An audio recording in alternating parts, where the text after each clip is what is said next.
Hello, this is Adrienne Berg, host of the Ageless Traveler, the show that supports you so you never have to stop traveling.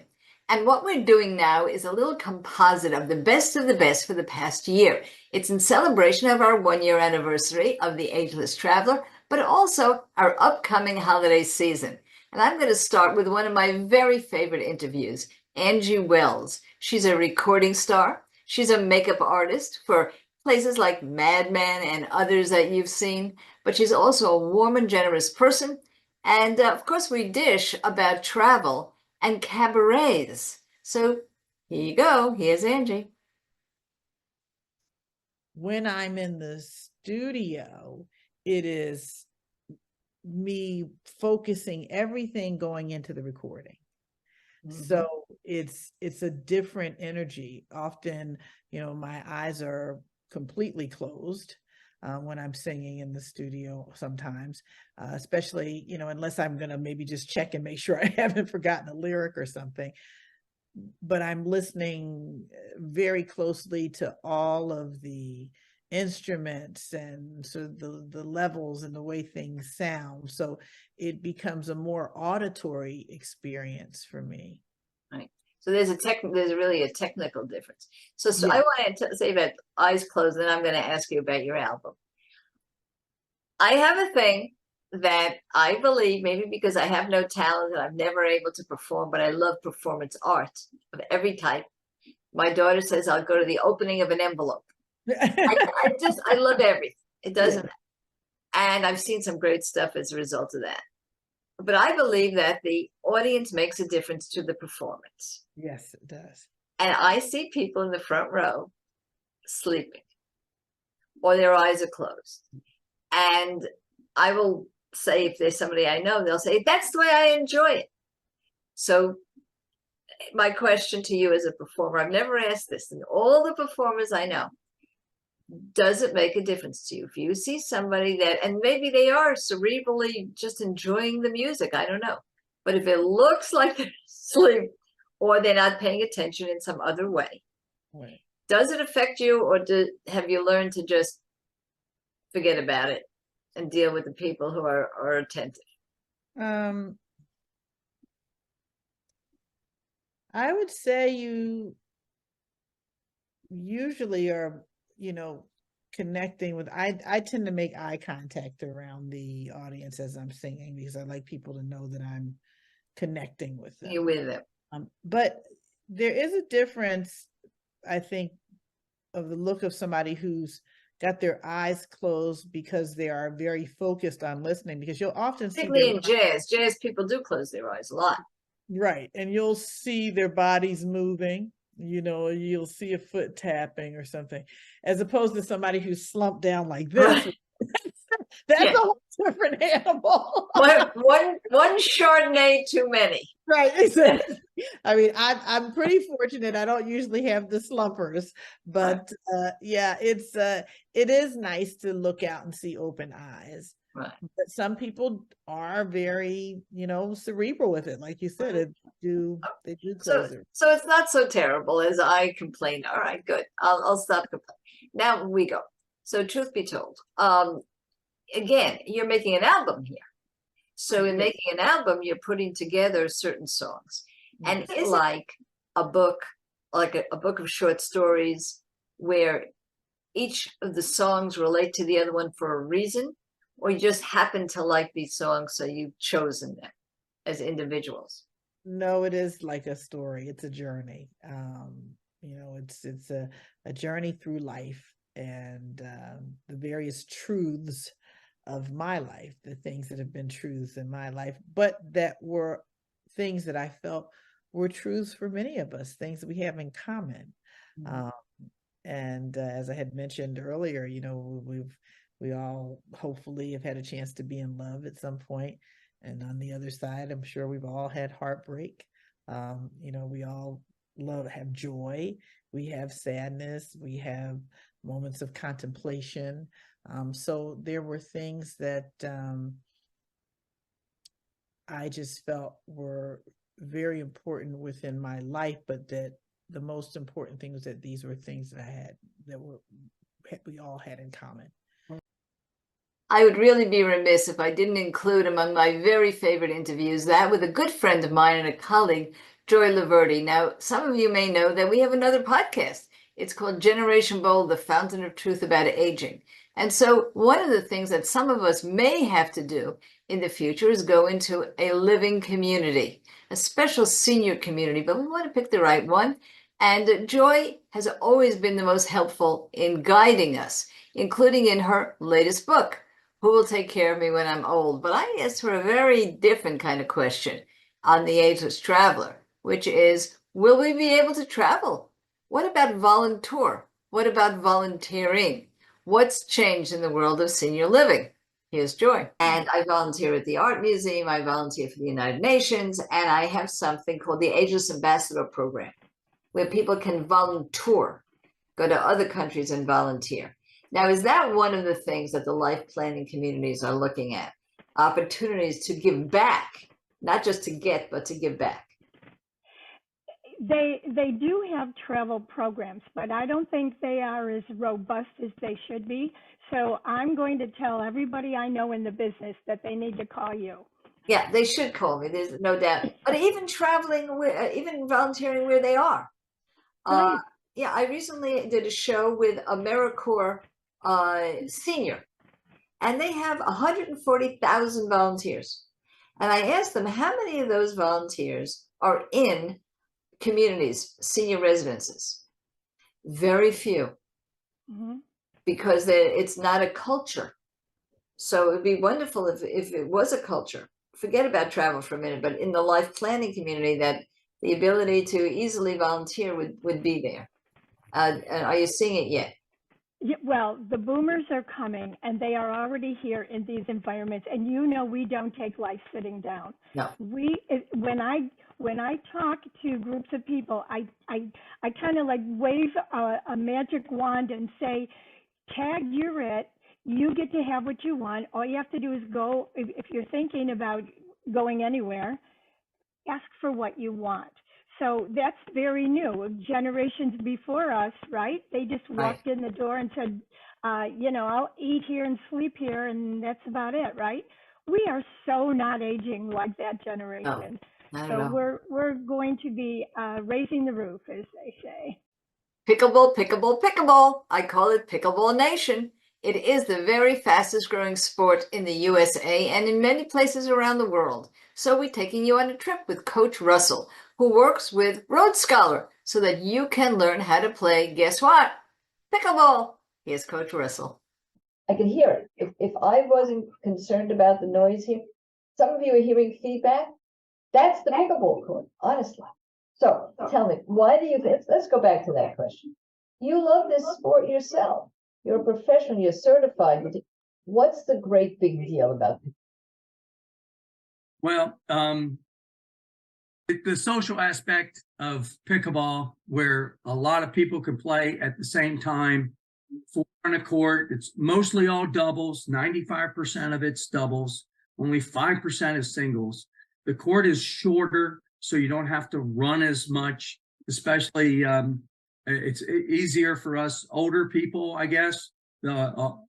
Ageless travelers, right? Right. Yeah. So the sport's really easy to learn. It's very forgiving. It's not like let's say tennis, where the strings really can dictate where the ball goes. It's in pickleball, it's just a more forgiving sport. So it's easy to learn, very social, and the games are only 20 minutes. So you're playing with different people all day long. I think that's one of the great features of it. The fact that you really get to meet a whole bunch of different kinds of people instead of the same old all the time. Because as we get older, we have wonderful friends and great spouses. But how many times can you tell the same story? So that can they hear the same story? I think that's an important part of this. Now, let's just take the Road Scholar trip, for example. People are playing pickleball and they're learning to play. And they're also, some of them are very good players. Do they get divided into like major leagues and minor leagues? What do you do when you have people that are inconsistent in playing? Well, at the Rhodes Scholar, and including my Suncoast pickleball camps, we divide the players into like ability groups, 4 to 8 people. And so then the people that attend can go be in a group with a like ability players. Now, Rhodes Scholar, they're all learning at the same time. We also offer an intermediate pickleball, Rhodes Scholar at Montreat here in North Carolina. And so those people have been playing for a while. Okay, so they're the experts. Yeah. They've got to be. So show us something. So at some point, I promise you, I'm going to take this out of the box. I really will. I'll do. That's number one. I live in a golf resort, so I bought this at Marshall's. This is a golf dress, special golf dress. I'll tell you why I bought it. I was in Marshall's, and somebody behind me said, "Oh, that would be great for pickleball." There was a big label on it, and it said golf dress. So I'm telling you, this pickleball is like the pod people. It takes over everything. It's even taking over the golf dresses. I love iconic houses. I love them because they are architecturally built, because they're beautiful and they're built to last. Unfortunately, some people want to knock them down. To do what? I don't know, maybe put up a parking lot? Well, there's help to the rescue, and that is in the format of a foundation for iconic houses. And you can take trips to see some of those beautiful houses while they're here. And because of Natasha Drabe, a wonderful interviewee, they will be here. Here's Natasha. You know, the moment that the original clients or owners or contemporary owners put the house up for sale, the next Anything can happen. Anything can happen. Most of the times, these houses are built on sites that are extraordinary, and then the houses are more humble. Especially modernist houses with flat roofs or the wooden structures on Cape Cod.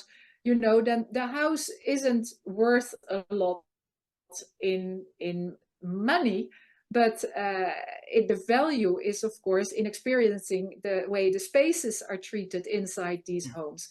And so we have also an icons at risk section on our website where you can see which houses are immediately at risk. Sometimes you can support by giving a donation for the people who strive for the house to be protected. But also you can see examples of houses that have been rescued, because we want to show people that if you bring the right parties together, the heritage organizations and people and organizations who can fund new initiatives, then you can save these houses. And one of the examples that is so successful is the Villa Cavrois in the north of France. It is designed by Robert Mallet Stevens, and it was in the 30s, built for a textile, an owner of a textile factory. Actually, the owners of textile factories in the 30s were the people that earn most money, like the tech people nowadays. Right, today, yes, they are the textile Silicon Valleys. Yes, absolutely. Also, the Villa Tugendhat, the famous Villa Tugendhat in Brno by Mies van der Rohe, was also for a textile owner of a textile company. But this Villa Cavrois I mentioned was purposely by the owner of the site left to squatters. And because the owner wanted to tear down the building and then put 6 villas on this site and earn a lot of money. And so he just opened the gate and the squatters came in and they ruined the whole interior. And it's devastating when you see those photos. And then there was a group from Paris, from a famous actor, and they collected a group of people for 10 or more years. They had a website trying to save Villa Cavrois. And then in the end, the French Heritage Organization had a multi-million restoration, and since then the house has 100,000 visitors per year. Wow. So we also want to bring good news and show best practices how you can save these houses. Now, I also really do like interior design, and we did a wonderful show called Right Sizing Your Home with journalist Marnie Jameson. Now, why are we talking about a home on a travel show? Well, it is the most remarkable and perhaps the most difficult thing that you may have to do if you want to do what I do, and that is make the world your second home. To really live a life of travel after retirement, your home base has to be conducive to doing that. And so we had a wonderful interview, and you'll hear a little bit about that right now from Marnie Jameson. I do write about this a lot, and it's not just a company. It's PP&G, it's Bear, it's Farrow and Ball. All of them come out with their color of the year, and Sherwin-Williams. And I try to look at, wait till they all come out, or most of them, and see if there's a thread. And there's sometimes not, but when I do know, and I'm happy to report that gray has gone away. I've never been a fan, but that's okay. But I never fell into it. And that's, colors come and go, and it'll probably come back again, but I'm not a fan. And warmer neutrals are definitely where we're moving. And we're also seeing lots of green. Green has come, especially coming out of COVID. It's a healing color. It's a color of balance, and it's holistic, and in various shades. I think that's going to have some staying power. So now, again, taking from what you had listed as some important issues in design and decorating, I'm going to call it age tech, because in my world, I'm in the world of successful aging. And I do a lot of conferences that have to do with technology and healthcare. We talk about it a lot. But the fact is, it also comes down to the home. One of the things you mentioned was have your plugs, particularly for hotels, I'm always crawling around on the floor. Just what you said. Under the desk, trying to find the plug. I find the plug. The plug is black. This is black. I can't see it. So we do need technology. And I also need things like the ringer and safety and so on. What trends? Do you think there's anything new on the market that you've been seeing for design? There's some outlets now that pop up out of the counter. They pop up, and you can plug in your blender and your toaster and your coffee maker, and then you can put them away, put the plugs down. I think that's really nice. A lot of visual stuff, a lot of, check when you call. I mean, just even talking to your own kids, making phone calls, but being able to FaceTime and see how the person's doing, and what's happening. If they've had a fall, there's more visualization. I think those refrigerators, the refrigerators that are computers. You can be at the store and wonder if you have eggs. And you're standing at the egg counter going, and you can look inside your refrigerator. There'll be a camera. There are refrigerators that are smart. There's a camera in the fridge. You go, oh, for darn, I'll be darned, there are no more eggs, so I'll get some. You can check it out. So there are some I don't have one of these smart refrigerators, but they are out there. And lighting. You also mentioned lighting, and that confuses me. What are the right bulbs today? I don't even know. I like 2700, and I think they need to match. Light temperature is super important to me. It drives me nuts when you have two lamps outside somebody's house, and one is blue and one is yellow. It's like, get them to match, and the whole house should match. And LEDs are the way to go. They've come so far, and also dimmable. I would say 60% of my lights are on dimmable switches. And if you put something down at 20%, you're only paying 20% of the electricity. It will save you money, but if you want bright, you got it. So go for it. In the bathroom, I like it bright when I'm putting my makeup on in the morning, but I like it lower light level when I'm going to bed at night. So light levels are really nice, and LED will last a long time. They should, and they are now dimmable, and they have good color temperature. So I think that getting the lighting right is really important. So now we go on to, this is very intimate. Sheets. So everybody's like a $500 bamboo sheets. I don't know. You tell me. Cotton, no bamboo, no polyester, my opinion. And there's a whole section on sheets, and there's kind of a whole thread count, gig, which is it's often fraud. So how do you pick them? You have to decide if you like percale or sateen. I'm a percale girl. Some people like sateen. They're softer. They're a little bit more supple. They're a little warmer. Percale is crisp. But 100% cotton. I like white. I'm a purist. I like to know they're washing them in hot water. They're going to be clean. I can see any stains. I know they're going to be nice. Yeah, I'm fussy. I'm fussy about my sheets. There's all Yeah, sections. no, I know. That's why I told you it's going to be an intimate conversation. Yeah. How do you get that on design when you talk about sheets? Well, I do hope that you have enjoyed our composite, and I do want you to continue to listen to the Ageless Traveler at agelesstraveler.com, Apple and Spotify. Please do like us, give us a great rating, and take a look at our YouTubes. As many as you can, please again subscribe to our YouTube channel. Now, for those of you in the tourism industry, we have something very special for you as well, and that is a badge that tells the world that you are age-friendly and, in fact, intergenerationally friendly. How do you get that? Well, take a look at agelesstourism.com.